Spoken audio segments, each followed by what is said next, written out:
Do it by the book, no, I do my own thing. That's why every single hook got them singing like me.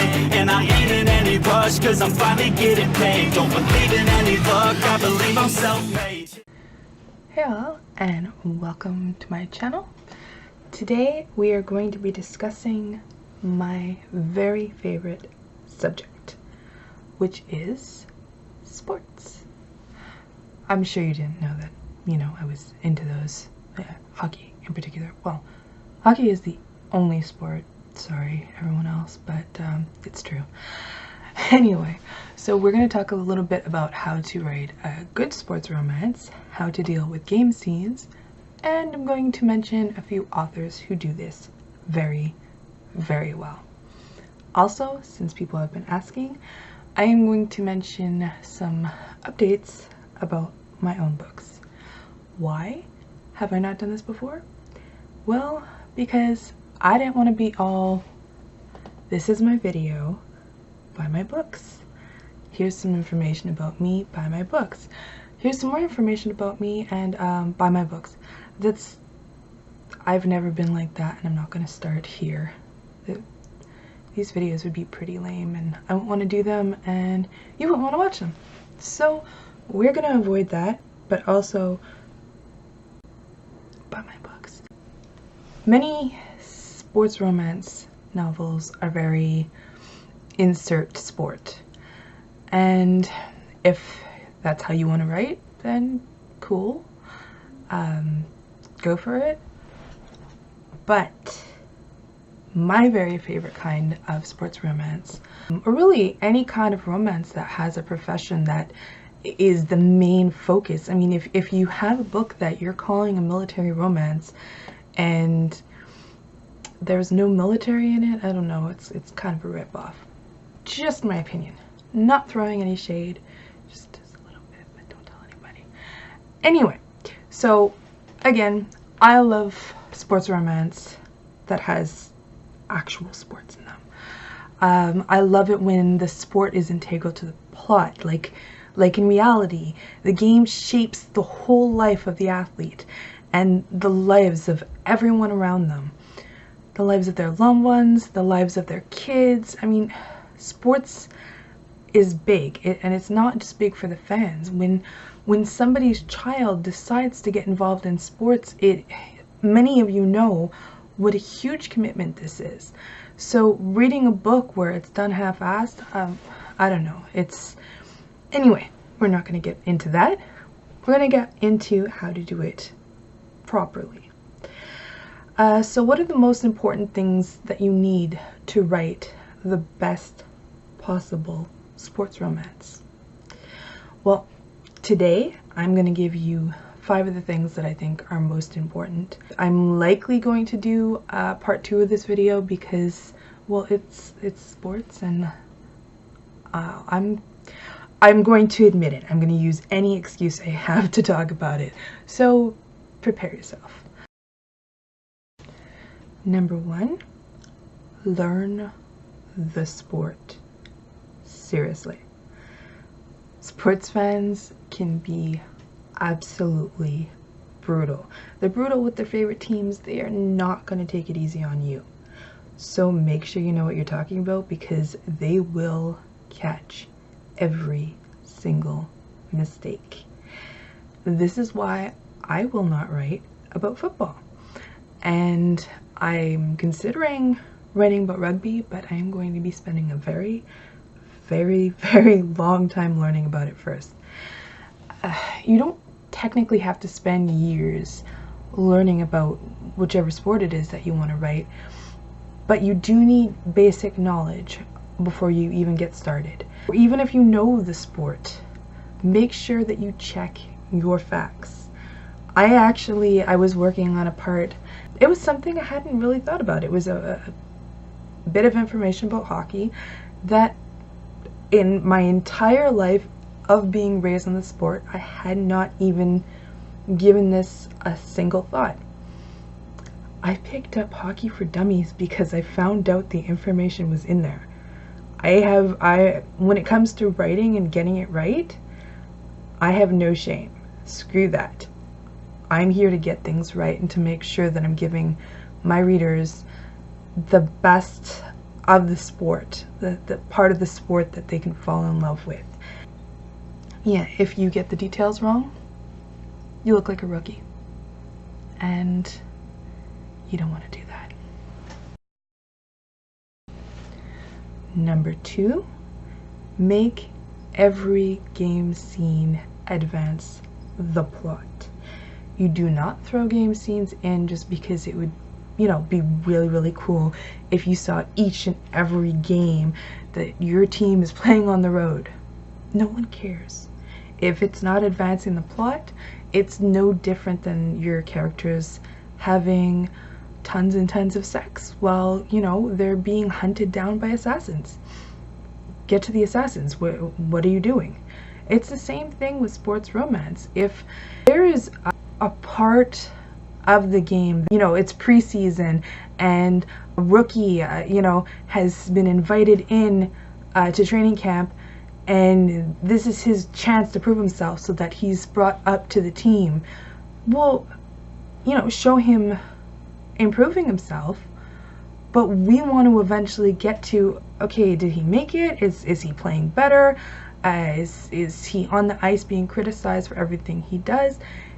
These things are advancing the plot. They matter to his story. But every game scene needs to matter. Your player missing a pass because he's distracted, or scoring a goal because he's feeling on top of the world.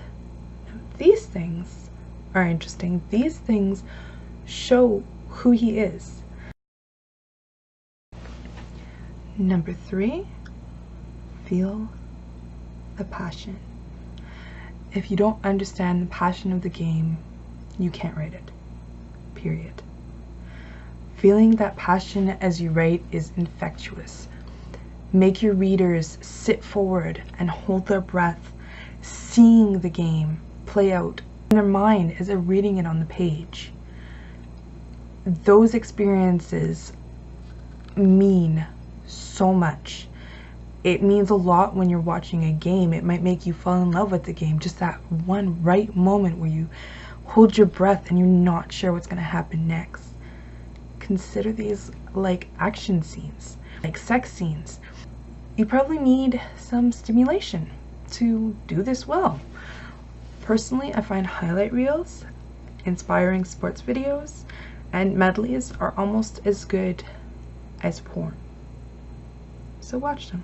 I mean, you can watch the porn too, because you're probably gonna have some sex scenes, and watch that last video that I did for tips on that. But the porn for sports is obviously the best of sports. So find it and watch it until you feel it in your bones, so that the reader will too. Number 4, keep the pace fast. I keep comparing this to action, and it is. This is exactly what you're writing. When you're writing a sports scene, it's an action scene. A lot is happening, and you need to make sure that that rush, that energy is in the scene. We're going to take this a step further, and I'm going to explain how you accomplish that. And it's with sentence structure. Keep your sentences short.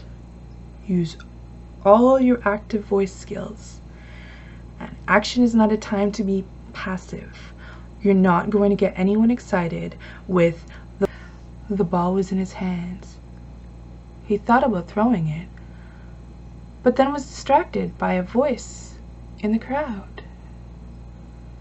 Dude's getting plowed over, and he can't hear shit. Tighten things up. Number 5, who is your character as an athlete? Haywood Brown once said, sports do not build character, they reveal it. How does your character feel about the sport? Is it their whole life? Did they get into it because they couldn't imagine themselves doing anything else? Do they hate it because they were forced into it? They have talent, but they wanted, you know, to be a painter, or they wanted to have a simple, quiet job. They didn't want the lifestyle, but now that's what they have. These things reveal a lot about your character. Are they a leader, a follower, a fighter? Show us on the ice or on the field. These are your opportunities to reveal who your character is, both on and off the ice, on and off the field, with a ball in their hand. Or I'm getting off track here. Anyway, point is, you chose an athlete for a reason. Let us see what they're made of. There are many authors who do an amazing job writing sports, and I highly recommend, if you're going to get into writing this genre, read a few authors who already are doing a good job with it and have developed their skills in the very things that I've mentioned. I'm going to recommend 3 of my top favorite books and the 4 authors that write them, and I'm going to give you some words from those authors just to give you an idea of how they feel about writing the sport that they love and what they expect when you do. First, we have Sloan Johnson, Wild Pitch.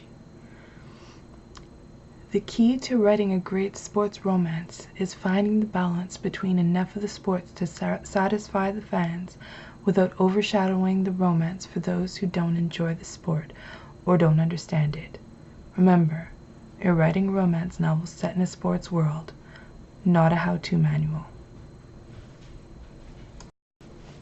Avon Gale with Breakaway. I love writing sports romance because it means writing 2 of my favorite things, friendship and found families, along with hockey, which is my favorite sport.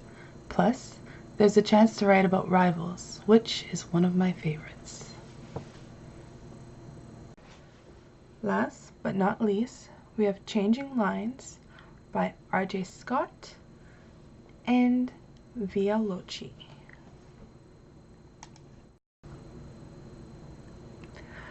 I love writing romance stories with a happy ever after. Add in the explosive passion of hockey with its codes of chivalry and strong, sexy men battling for a win. Put these together and you have, for me, the perfect romance.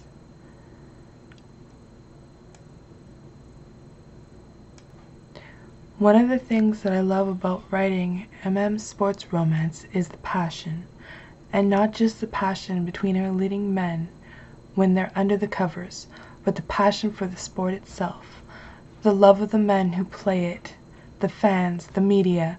Emotions and blood is always high, and it's that combination that I adore.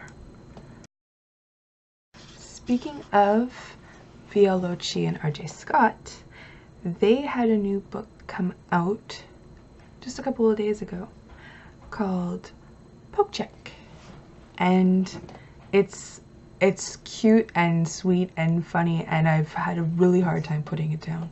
And the only reason I did is because, well, I had to make this video, and also I have my own stuff to write, but I really didn't want to. So if that's any indication, you really want to read this book.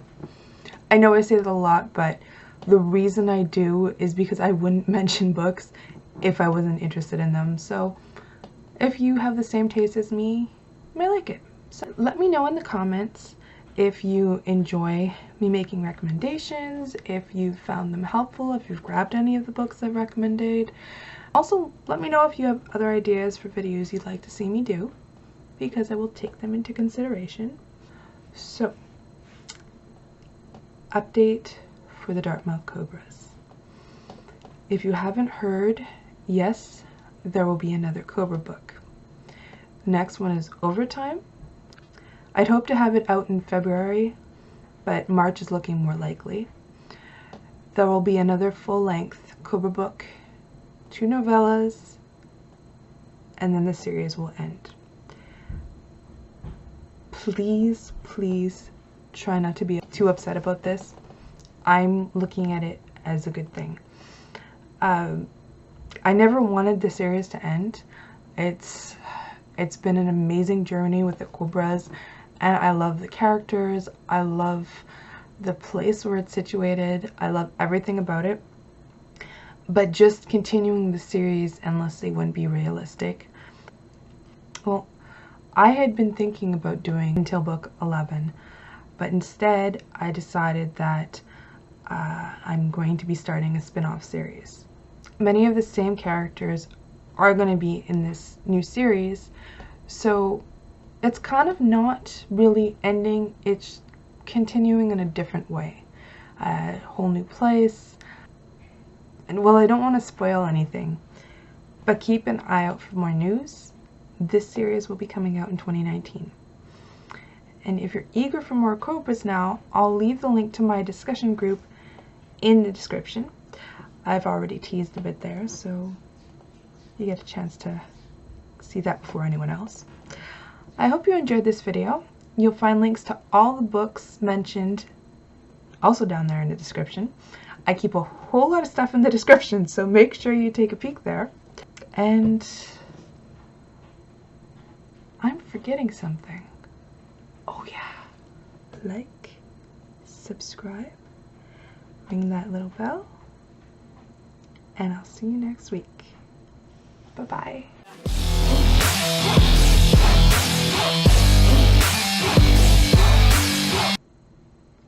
You know how much it sucks trying to get your hand up? And I'm probably going to delete this part. Let me try that again. So, let me stop putting my hand up because that clearly isn't going to work. So, 5, no, that looks stupid.